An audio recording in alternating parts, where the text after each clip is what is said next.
Praise the Lord. നെഹമ്യാവിൻ്റെ പുസ്തകം 5-ാം അധ്യായം അതിൻ്റെ 1 മുതൽ 19 വരെയുള്ളതായ വേദവാക്യങ്ങൾ. ജനവും അവരുടെ ഭാര്യമാരും യഹൂദന്മാരായ തങ്ങളുടെ സഹോദരന്മാരുടെ നേരെ വലിയ നിലവിളി കൂട്ടി. ഞങ്ങൾ ഞങ്ങളുടെ പുത്രന്മാരും പുത്രിമാരുമായി പല രാഗ കൊണ്ട് ഞങ്ങളുടെ ഉപജീവനത്തിന് ധാന്യം വേണ്ടിയിരിക്കുന്നു എന്ന് ചിലരും ഞങ്ങളുടെ നിലങ്ങളും മുന്തിരിത്തോട്ടങ്ങളും വീടുകളും പണയമെഴുതി ഈ ദുർഭിക്ഷകാലത്ത് ധാന്യം വാങ്ങേണ്ടി വന്നിരിക്കുന്നു എന്ന് ചിലരും. രാജഭോഗം കൊടുക്കേണ്ടതിന് ഞങ്ങൾ നിലകളിന്മേലും മുന്തിരിത്തോട്ടങ്ങളിന്മേലും പണം കടം മേടിച്ചിരിക്കുന്നു. ഇപ്പോഴോ ഞങ്ങളുടെ ദേഹം ഞങ്ങളുടെ സഹോദരന്മാരുടെ ദേഹത്തെ പോലെയും ഞങ്ങളുടെ മക്കൾ അവരുടെ മക്കളെ പോലെയും ആകുന്നുവെങ്കിലും ഞങ്ങൾ ഞങ്ങളുടെ പുത്രന്മാരെയും പുത്രിമാരെയും ദാസ്യത്തിന് കൊടുക്കേണ്ടി വരുന്നു. ഞങ്ങളുടെ പുത്രിമാരിൽ ചിലർ അടിമപ്പെട്ടു പോയിരിക്കുന്നു. ഞങ്ങൾക്ക് വേറെ നിർവാഹമില്ല, ഞങ്ങളുടെ നിലങ്ങളും മുന്തിരിത്തോട്ടങ്ങളും അന്യാധീനമായിരിക്കുന്നു എന്ന് വേറെ ചിലരും പറഞ്ഞു. അവരുടെ നിലവിളിയും ഈ വാക്കുകളും കേട്ടപ്പോൾ എനിക്ക് അതികോപം വന്നു. ഞാൻ എൻ്റെ മനസ്സുകൊണ്ട് ആലോചിച്ചു. ശേഷം പ്രഭുക്കന്മാരെയും പ്രമാണികളെയും ശാസിച്ചു. നിങ്ങൾ ഓരോരുത്തൻ താൻ്റെ സഹോദരനോട് പലിശ വാങ്ങുന്നുവല്ലോ എന്ന് അവരോട് പറഞ്ഞു.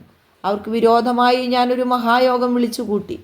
ജാതികൾക്ക് വിറ്റിരുന്ന നമ്മുടെ സഹോദരന്മാരായ യഹൂദന്മാരെ നമ്മാൽ കഴിയുന്നിടത്തോളം നാം വീണ്ടെടുത്തിരിക്കുന്നു. നിങ്ങളോ നമ്മുടെ സഹോദരന്മാർ തങ്ങളെ തന്നെ നമുക്ക് വിൽപ്പാൻ തക്കവണ്ണം അവരെ വീണ്ടും വിൽപ്പിപ്പാൻ പോകുന്നുവോ എന്ന് ഞാൻ അവരോട് ചോദിച്ചു. അതിന് അവനൊരു വാക്കും പറവാൻ കഴിയാതെ മൗനമായിരുന്നു. പിന്നെയും ഞാൻ പറഞ്ഞത്, നിങ്ങൾ ചെയ്യുന്ന കാര്യം നന്നല്ല. നമ്മുടെ ശത്രുക്കളായ ജാതികളുടെ നിന്ന ഓർത്തിട്ടെങ്കിലും നിങ്ങൾ നമ്മുടെ ദൈവത്തെ ഭയപ്പെട്ട് നടക്കേണ്ടതല്ലയോ? ഞാനും എൻ്റെ സഹോദരന്മാരും എൻ്റെ ഭൃത്യന്മാരും അവർക്ക് ദ്രവ്യവും ധാന്യവും കടം കൊടുത്തിരിക്കുന്നു. നാം ഈ പലിശ ഉപേക്ഷിച്ച് കളക. നിങ്ങൾ ഇന്ന് തന്നെ അവരുടെ നിലങ്ങളും മുന്തിരിത്തോട്ടങ്ങളും ഒലിവുതോട്ടങ്ങളും വീടുകളും അടക്കി കൊടുപ്പീൻ.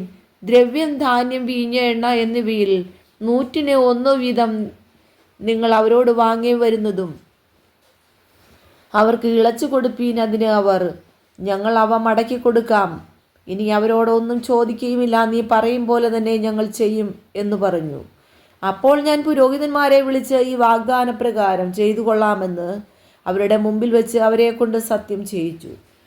ഞാൻ എൻ്റെ മുടി കുടഞ്ഞ് ഈ വാഗ്ദാനം നിവർത്തിക്കാത്ത ഏവനെയും അവൻ്റെ വീട്ടിൽ നിന്നും അവൻ്റെ സമ്പാദ്യത്തിൽ നിന്നും ദൈവം ഇതുപോലെ കുടഞ്ഞു കളയട്ടെ.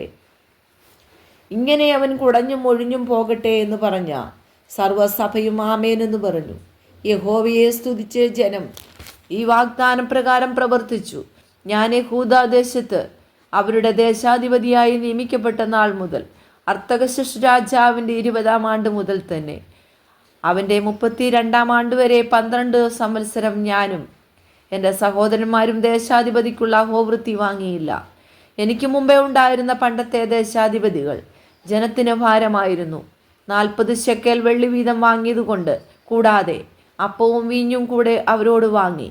അവരുടെ ഭൃത്യന്മാരും ജനത്തിന്മേൽ കർത്തൃത്വം നടത്തി വന്നു.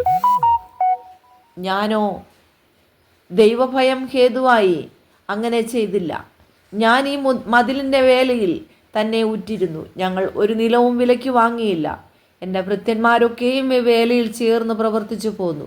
യഹൂദന്മാരും പ്രമാണികളുമായ 150 പേരല്ലാതെ ചുറ്റുമുള്ള ജാതികളുടെ ഇടയിൽ നിന്ന് ഞങ്ങളുടെ അടുക്കൽ വന്നവരും എൻ്റെ മേശയ്ക്കൽ ഭക്ഷണം കഴിച്ചു പോന്നു. എനിക്കൊരു ദിവസത്തേക്കൊരു കാളയെയും വിശേഷമായ 6 ആടിനെയും പാകം ചെയ്യും, പക്ഷികളെയും പാകം ചെയ്യും. 10 ദിവസത്തിലൊരിക്കൽ സകലവിധ വീഞ്ഞും ധാരാളം കൊണ്ടുവരും.